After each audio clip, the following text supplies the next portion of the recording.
ও কি স্বপ্ন দেখছে? মা, ওটা কি একটা সত্যিকারের রেলগাড়ি?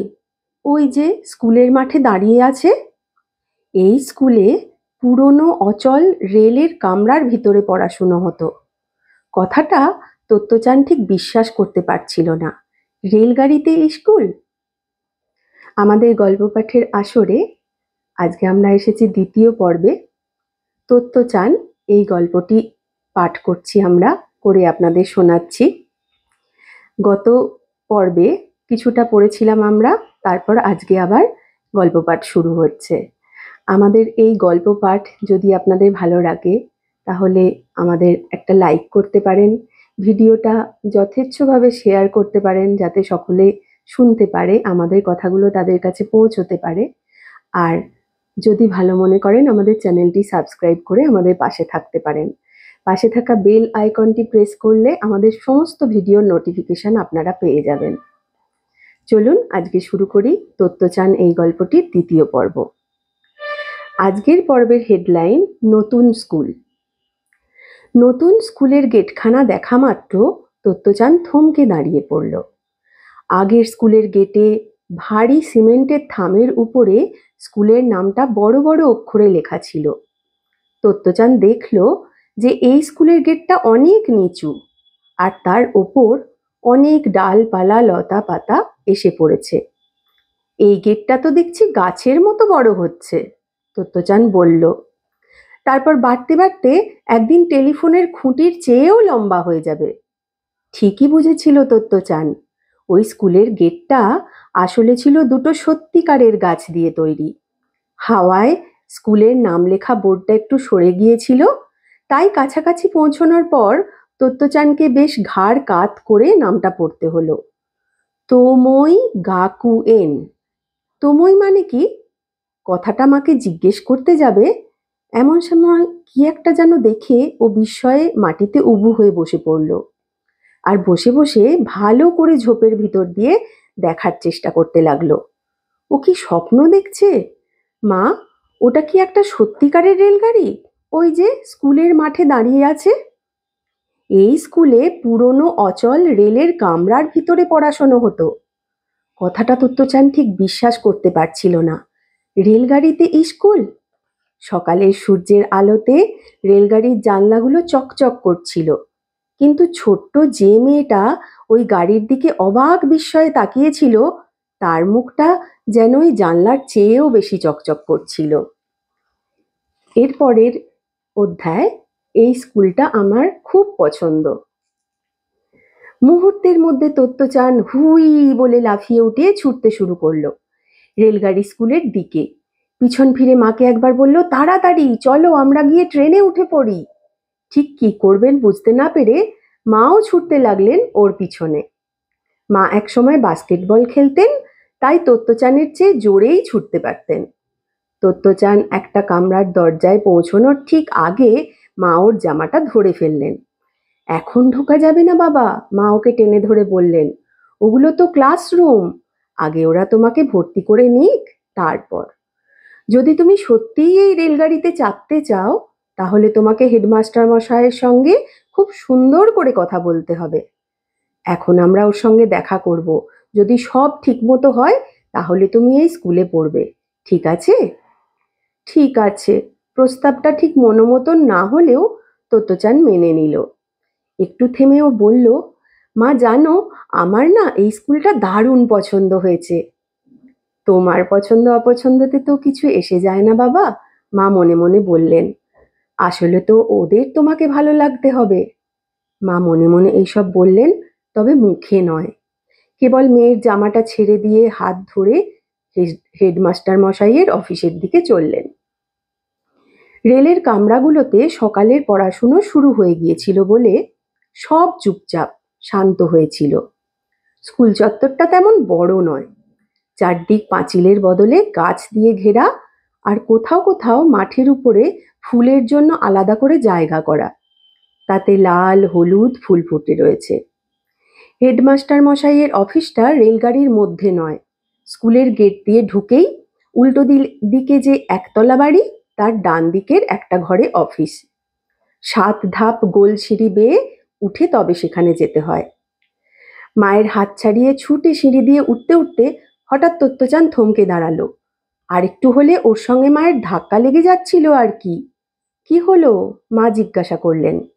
ও কি স্কুল সম্পর্কে মত পাল্টালো নাকি? মায়ের চেয়ে একটু ওপরের ধাপে দাঁড়িয়ে খুব গম্ভীর গলায় তত্ত্বচান ফিসফিস করে বলল, আমরা যার সঙ্গে দেখা করতে যাচ্ছি সে নিশ্চয়ই এখানকার স্টেশন মাস্টার। এমন সব প্রশ্নের উত্তরে মাও মজা করতে পারেন, একটুও ধৈর্য হারান না কখনো। তাই তত্ত্বচানের মুখের কাছে মুখ এনে ফিসফিস করে উত্তর দিলেন, কেন বলো তো? তত্ত্বচান আবার ফিসফিসিয়ে বলল, তুমি তো বললে যে হেডমাস্টার মশাইয়ের সঙ্গে দেখা করতে যাচ্ছি, কিন্তু যার এতগুলো রেলগাড়ি আছে সে তো একজন স্টেশন মাস্টার। সত্যি রেলগাড়ি স্কুলের ব্যাপারটা খুবই আশ্চর্যের। মার নিজেরও তা মনে হচ্ছিল, কিন্তু এত কিছু তো এখন বুঝিয়ে বলার সময় নেই। তাই মা শুধু বললেন, তুমি বরং ভেতরে ঢুকে হেডমাস্টার মশাইকে কথাটা জিজ্ঞেস করো কেমন। কিন্তু ধরো, বাবা তো বেহালা বাজান, বাবার অনেকগুলো বেহালা আছে, তাই বলে কি আমাদের বাড়িটা একটা বেহালার দোকান? না তো অবশ্য নয়, বলে তত্ত্বচান মায়ের ভিতরে ওর হাতটা গুজে দিল। হেডমাস্টার মশাই এর পরের চ্যাপ্টারের হেডলাইন। তত্ত্বচান আর মা ঘরে ঢুকতেই ভদ্রলোক চেয়ার ছেড়ে উঠে দাঁড়ালেন। মাথার ওপরকার চুল পাতলা হয়ে এসেছে, দাঁতও পড়ে গেছে কয়েকটা, তবু চেহারায় একটা দারুণ দীপ্তি। মাঝারি গড়ন, চওড়া কাঁধ, শক্ত সবল একজোড়া হাত। যে কালো কোট প্যান্ট উনি পরেছিলেন পুরনো হলেও তাতে কোনো মলিনতা নেই, সব মিলে একটা পরিচ্ছন্ন ভাব। তত্ত্বচান তাড়াতাড়ি করে সামনের দিকে ঝুঁকে অভিবাদনের পালা চুকিয়ে দিয়েই জানতে চাইল, তুমি কে বলো তো? স্কুলের মাস্টার মশাই নাকি স্টেশন মাস্টার? মেয়ের কথাতে মা লজ্জা পেয়ে গিয়েছিলেন, কিন্তু কোনো কৈফিয়ত দেওয়ার আগেই ভদ্রলোক হেসে উঠে বললেন, আমি আসলে এই স্কুলের হেডমাস্টার মশাই। তত্ত্বচান ভারী খুশি হয়ে উঠল। ওহ, তাহলে তো খুব ভালো হলো। আমি তাহলে তোমার কাছে একটা জিনিস চাইছি, আমি এই স্কুলে পড়ব। হেডমাস্টার মশাই তত্ত্বচানকে একটা চেয়ারে বসতে বলে মায়ের দিকে ফিরে তাকালেন। উনি বললেন, আপনি বরং এবার বাড়ি চলে যান, আমি তত্ত্বচানের সঙ্গে একটু গল্প করি। তত্ত্বচানের একটু ভয় করছিল ঠিকই, আবার এও বুঝতে পারছিল যে এই মানুষটার সঙ্গে দিব্যি গল্প করা যাবে। মায়েরও একটু মন খারাপ হচ্ছিল, তবু শক্ত হয়ে বললেন, ও তাহলে আপনার কাছে রইল। তারপর দরজা খুলে ঘর থেকে বেরিয়ে গিয়ে আবার দরজাটা বন্ধ করে দিলেন। হেডমাস্টার মশাই এবার তত্ত্বচানের মুখোমুখি একটা চেয়ার টেনে এনে বললেন, বেশ, এবার তাহলে তুমি তোমার কথা বলো, যা তোমার আমাকে জানাতে ইচ্ছে করছে সব, তোমার যা খুশি তাই। যা খুশি তাই? তত্ত্বচান ভেবেছিল ওকে হয়তো অনেক সব প্রশ্নের উত্তর দিতে হবে। তাই হেডমাস্টার মশাই যখন ওকে বললেন যে ও যা খুশি তাই বলতে পারে, তখন একটুও না দেরি করে ও হুড়মুড়িয়ে কথা শুরু করে দিল। একটু আগডুম বাগডুম, একটু এলোমেলো, তবু কথা বলতে ওর কোনো অসুবিধা হচ্ছিল না। যে ট্রেনটায় চড়ে ওরা স্কুলে এলো সেটা কেমন করে খুব জোরে ছুটছিল, কেমন করে ও টিকিট চেকারের কাছে একটা টিকিট চেয়েছিল, কিন্তু উনি কিছুতেই দিলেন না। আগের স্কুলের দিদিমণি কেমন সুন্দর দেখতে ছিলেন, শোয়ালো পাখিদের বাসাটা কেমন ছিল, ওর কুকুর রকি যার গায়ের রং খয়েরি সে কেমন করে অনেক খেলা দেখাতে পারে, কেমন করে ও মুখের ভিতর কাঁচি ঢুকিয়ে ক্যাচ ক্যাচ করে শব্দ করতে পারে, আর কিন্ডারগার্ডেনের দিদিমণি ওকে ওই রকম করতে দেখলে বারণ করতেন, কারণ তাতে জিভ কেটে যেতে পারে। তবু কেমন ও মুখের ভিতরে কাঁচি ঢুকিয়ে ক্যাচ ক্যাচ করতোই। ওর নাক দিয়ে সর্দি গড়ালে মা ওকে কেমন বকেন, আর তাই তখন ওকে নাক ঝাড়তেই হয়। বাবা কেমন ভালো সাঁতার কাটতে পারেন আর ভালো ডাইভও দিতে পারেন, আরো কত কি যে বলে গেল। হেডমাস্টার মশাই একবার একটু হাসেন, মাথা নাড়েন, আর ওকে বলেন তারপর। অমনি তত্ত্বচান খুশি হয়ে আরো অনেক কথা বলে চলে। তারপর এক সময় ওর কথা ফুরিয়ে গেল, তখন ও চুপ করে বসে খুব জোর ভাবতে লাগলো, এবার কি বলবে। আর কিছু বলবে না তুমি আমাকে? হেডমাস্টার মশাই জিজ্ঞাসা করলেন। ইস, আর যে কিছুই বলার নেই ওর, এটা তো ভারী লজ্জার ব্যাপার, এমন দারুণ একটা সুযোগ ছিল কথা বলার। আর কি কিছু বলতে পারে না তোত্তচান? ও খুব করে ভাবতে লাগলো। অমনি মাথায় একটা বুদ্ধি এলো। আজ যে জামাটা পরে এসেছে ও, তার কথাটা তো বলতে পারে। মাই ওর বেশিরভাগ জামা সেলাই করেন, কিন্তু এটা দোকান থেকে কেনা। রোজ ও ছেঁড়া জামা নিয়ে স্কুল থেকে বাড়ি ফেরে। কখনো কখনো বেশিই ছিঁড়ে যায় জামা। মা কখনোই বুঝতে পারেন না এটা হয় কেমন করে। মাঝে মাঝে ওর ছোট্ট ইজেরটাও ছিঁড়ে ফালা ফালা হয়ে যায়। আসল ব্যাপারটা ও হেডমাস্টার মশাইকে বুঝিয়ে বলল। যখন তোত্তচান কোনো কাঁটাতারের বেড়ার তলা দিয়ে হামাগুড়ি দিয়ে কোথাও যাবার চেষ্টা করে, অন্য কারো বাড়িতে বা পাশের কোনো ফাঁকা জমিতে, তখনই ওর সব জামাটামা ছিঁড়ে যায়। তাই আজ সকালে যখন ও এখানে আসবার জন্য তৈরি হচ্ছিল, তখন দেখা গেল যে মায়ের সেলাই করা সব কটা জামাই ছিঁড়ে গেছে। আর তখন ওকে এই কেনা জামাটাই পরতে হলো। লাল আর ছাই রঙের খোপ খোপ করা জার্সি কাপড় দিয়ে তৈরি। জামাটা এমনিতে ভালোই, কিন্তু ফুল তোলা লাল কলারটা মায়ের পছন্দ হয়নি।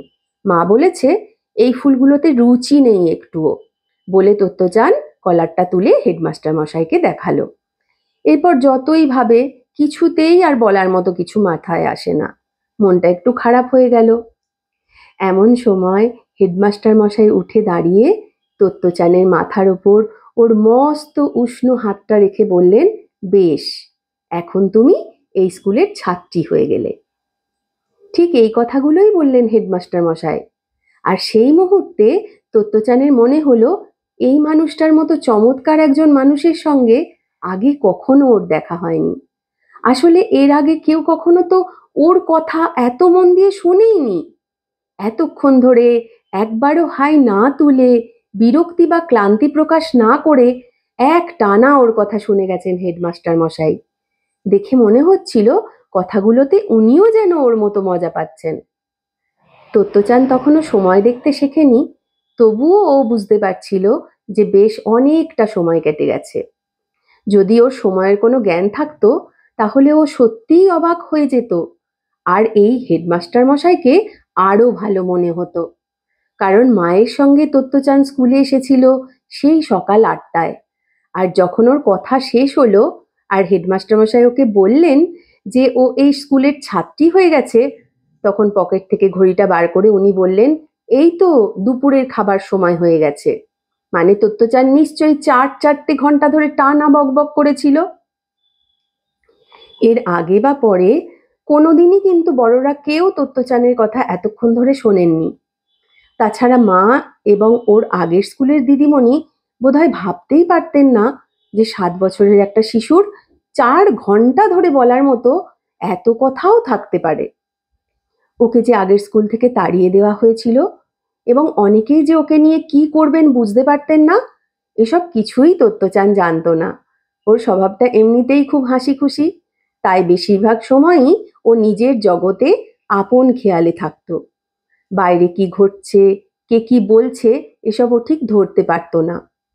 ওর একটা নিজস্ব ধরনের সারল্য ছিল। তবে তোত্তচান এটা ঠিকই বুঝতে পারতো যে ও ঠিক সবার মতো নয়। ও জানতো যে অনেকেই ওকে একটু অদ্ভুত মনে করে। সেদিন হেডমাস্টার মশাইয়ের কাছে গিয়ে ওর মনের উত্তাপ পেয়ে তোত্তচানের খুব আরাম লেগেছিল। তাই খুব আনন্দ হয়েছিল ওর। মনে হয়েছিল এবার আর কেউ ওকে কিচ্ছু করতে পারবে না। ইচ্ছে হয়েছিল সারাটা জীবন এই মানুষটার কাছে থেকে যায়। পরিচয়ের প্রথম দিন হেডমাস্টার মশাই শোসাকু কোবায়াশিকে এতটাই ভালো লেগেছিল তোত্তচানের। ভালো কথা হলো হেডমাস্টার মশাইয়েরও ঠিক এতটাই ভালো লেগেছিল ওকে সেদিন। আজ আমাদের গল্প পাঠের আসর এই পর্যন্তই থাকুক। এর পরের অংশটা আবার পরের পর্বে আমরা শুনবো। কেমন লাগলো আপনাদের এই গল্প পাঠের আসর? 2টি পর্ব আপনারা শুনলেন। যদি ভালো লেগে থাকে আমাদের সঙ্গে থাকবেন। দেখা হবে আপনাদের সঙ্গে আবার পরের গল্পের একটা পর্বে। নমস্কার।